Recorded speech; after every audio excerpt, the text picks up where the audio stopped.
Let's transition to pillar number 4, which is killer follow-up system, right? How to create a killer follow-up system. We talked about it a little bit in the first part, but now we'll get much, much deeper into it. So this is all about, then obviously we're massive Salesforce people and massive cataloging information and using the CRM to massive advantage. I call it the 10x your productivity and efficiency and effectiveness. Naturally, I think it's the only place a salesperson can 10x their time. I'll give my thesis and I want to hear what you guys think, and then we'll get into the details. So if you think about the ability even to put information onto an Excel spreadsheet versus putting it into the meetings you scheduled and then the magic field that we spoke about, it allows you to get so much more data and then go in and review so much more data than your brain could do on its own or using a yellow pad or an Excel spreadsheet, right? And then it allows you to go review list very quickly and deeply to then trigger sales action. So our recommendation is to use a CRM to run your business, to enter all the meetings you schedule, and then to create a field at the account screen, a drop-down menu of stages. So we just take it at face value with that, just those two, and then of course, an opportunity pipeline. So let's talk about just that you guys and your experience of how you've used Salesforce or any CRM for that matter, and what advantages it's given you as a salesperson. Just kind of go around the horn, because I think this is always a big subject of debate for a lot of people. Yeah, this is creating the sales triggers that we talked about, right? And by having those types of reports that you're able to run to see where it is that you need to be spending your time, where you need to be focusing your time, you're taking the thinking out of it, right? You can spend so much time if you didn't have that type of system in place, not knowing necessarily where to spend your day. You can waste your time doing that on the front end. Whereas if you create this more paint by numbers, you can sit down and you know exactly who to call on, make progress against that addressable market that we've established. That's increasing your penetration rate. Yeah, and I think also for me, right, especially on the opportunity screen and within your pipeline, asking yourself the important questions. Have we met with them yes or no, face-to-face or on the phone? Have we done a PM meeting with them yes or no?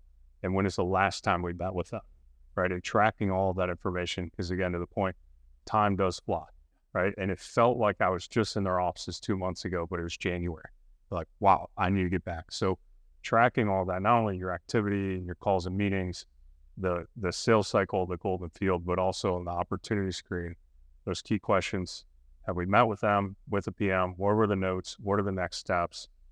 And when was the last time? And then the next meeting date, right? Having that field, having that blank is uncomfortable, right? We always talk about the white space is very uncomfortable, right? So having that filled in, right? It's just efficiency, and it allows you, a lot of it's sales triggers that we touched on, but it's just making sure you're not missing anything. And again, a lot of it is around the follow-up, because we did the meeting. Yeah. Right, and we need to stay on top of that. So what you're saying is, just summarizing it, you can create enough custom fields that focus on what matters most. Yeah. Just fill in those fields, so then you can cross-reference very, very quickly a ton of information, and it just spits out what you want to look at. Yep. Yeah, I think just to add on what these guys are saying, Tim mentioned this, time flies, but things also do change. And as a salesperson, I think it's easy to focus on near-term opportunities, right? I was just in a meeting. I know they have a search in my asset class. I'm going to spend all my time there. But things change, and that allocator that you might have met with that doesn't have a search in the next 9 to 12 months, if you're not tracking that, keeping them up to date, following up all in Salesforce, knowing where you stand, you probably forget about them. Right. But it's important to have all these fields, be connected with them through white papers, commentary, or quarterly webinars, so that when they do have a search, and again, it could be random sometimes that, hey, the investment committee meeting wants to focus on large cap growth next quarter, you're still in front of them.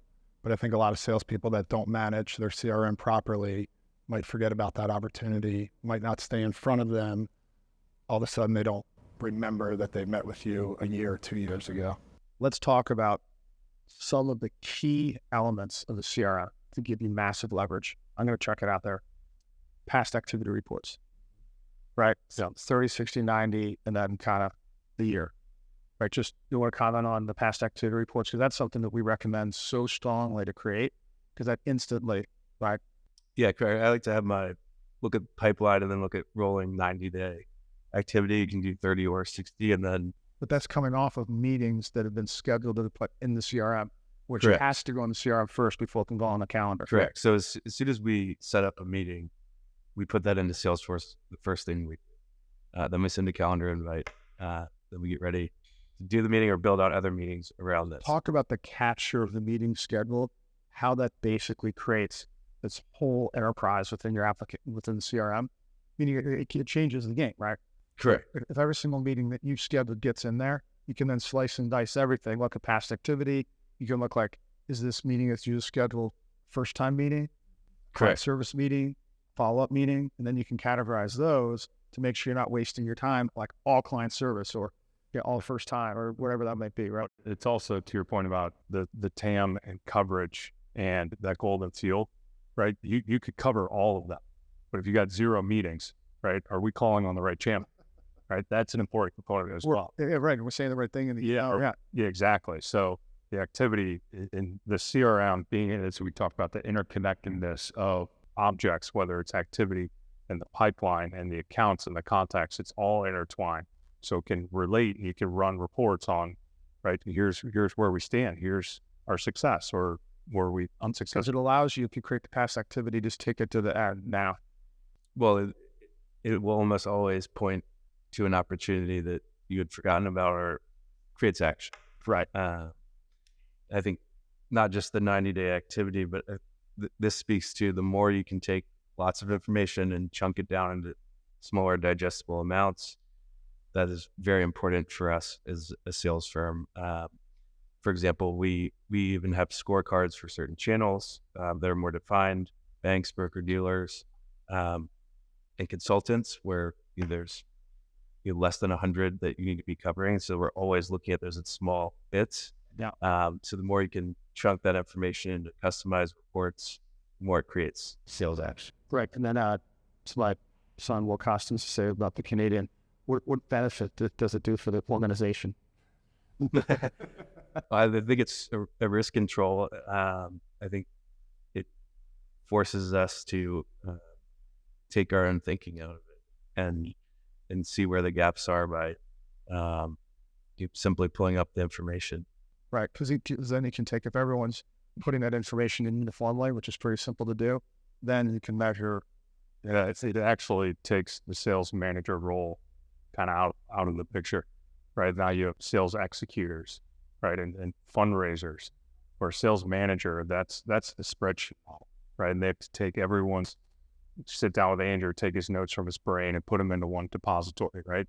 If all salespeople buy into the CRM, you don't need them as management, right? Exactly. It's done for you.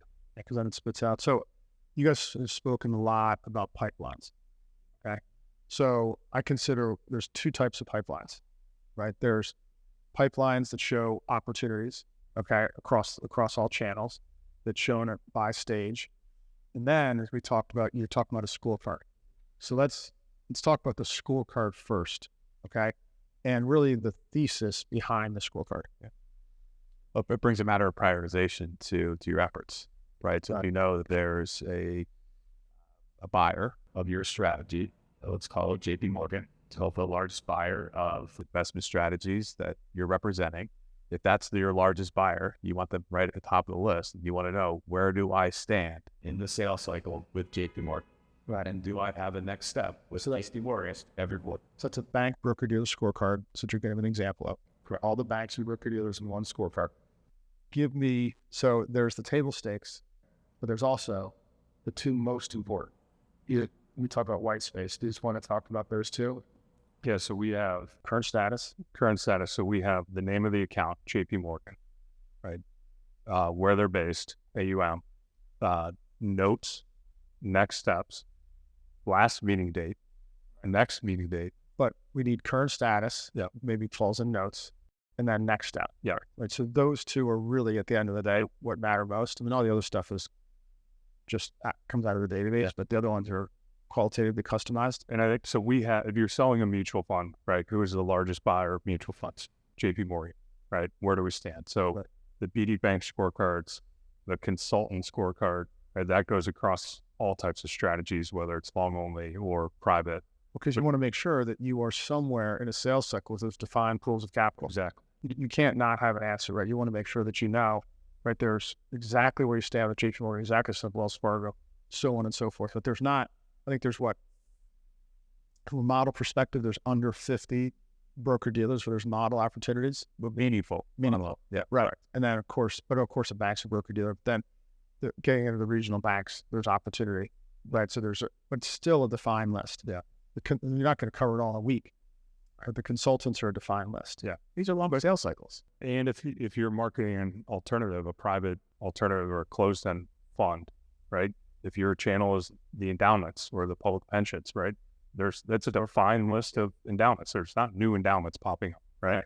So of size, Harvard, have we met with them? Right. What's the current status? University endowments, right? And so your scorecard can be across any channel. It's just narrowing down the largest allocator to my strategy.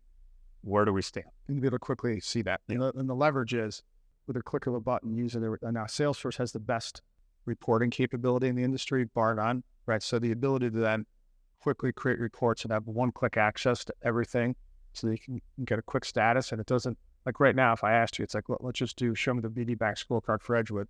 You could print it up in 1 second. We could look at it and there's no like, oh, I left that. Hey, you know what? I'll come back to you in an hour, right? That's also a big deal. What we're talking about is that when somebody asks you for something, the ability to look at it very, very quickly and doesn't require a bunch of time wasting just because you've done the little things up front by entering the meeting in, right? That's really what drives it.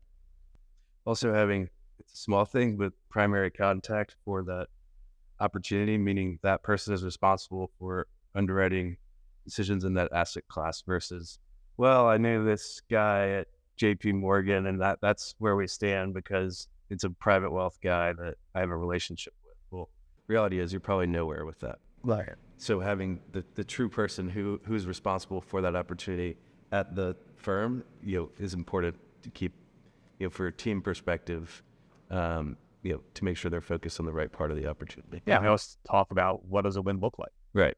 Right. Are you talking to the right person to either it's platform availability? Is it a recommendation? Is it a model allocation? I mean, those are all different wins, right? And are you talking to the right person along the way to make sure that you're making progress against whatever those wins is? I just want to come back to the penetration rate per channel and how important that is. So getting back to the magic field, right, which is on the account screen per product. So Edgewood, and then being able to say, hey, against the endowments, this is where we stand. Against the RAs, this is where we stand. Against the banks, this is where we stand. Against the broker dealers, because the first week of marketing a strategy, month, quarter, semi-annual, you're into a year, you're into 2 years. I mean, eventually, if you're doing it right, all that stuff goes out of prospecting and goes into some type of further sales cycle because you've reached out to them. Then it allows you to measure your penetration. And it's really nice is we can go into each one of the sales cycles, okay, and measure exactly where we stand. And then we can communicate to our customers exactly, or to our clients, right? Say, hey, look, this is the penetration. The reason that's so powerful, because if you could sit down with your boss, okay, and simply bring up, hey, this is how in my territory or in this channel, this is where I stand. This is the penetration that I've had into this channel. Since no one else is probably doing that, you're probably in the 1/10 of 1%. Now you look like you're treating it. What have we always said about sales, right? Treat it like a business, not just about sales. Treat it like a business. Look at it as a business. It is a business, but you're not just selling, raising money for an investment product. You're actually running a business, and businesses are run based on penetration rates, TAMs, progress against the TAM, using data that's to your advantage, which is really what we're talking about in terms of the killer follow-up system. How do you use data to your advantage? And that's what this whole discussion's been about to close out. It also allows you to pivot and point the gun where you're having success. So there might be a channel where you're seeing trends of, hey, we're getting a lot more meetings from the endowments. Let's not drop everything, but let's make sure that all of the endowments are covered. There's obviously something within the strategy that's resonating. A lot of people think similarly. let's go there. And if you don't track that, and you're not looking at it on a monthly, quarterly, whatever basis.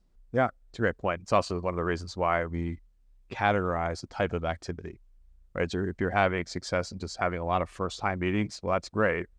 But if you're not getting the second meeting, that tells you something as well, right? That's informing that where should you be spending your time if within that channel we're not getting past that first meeting.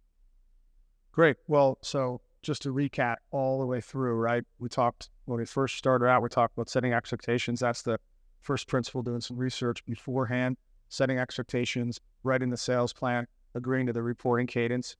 Second is the TAM, and know who to call and making sure you're establishing that TAM.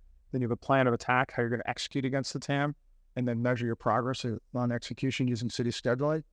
3, become a master messenger. There's so much art and science into the pitching of a strategy, getting a conversation, preparation, asking the 2 toughest questions. And then as we just covered, closing out, of creating a killer follow-up system, really getting leverage out of a CRM, right? So you can make data your friend and you can feel very organized, create sales triggers, and have a really good sense of where you stand against your whole business plan. So, all right, team, thanks. This has been a lot of fun. Excellent. Appreciate you doing it. Thanks.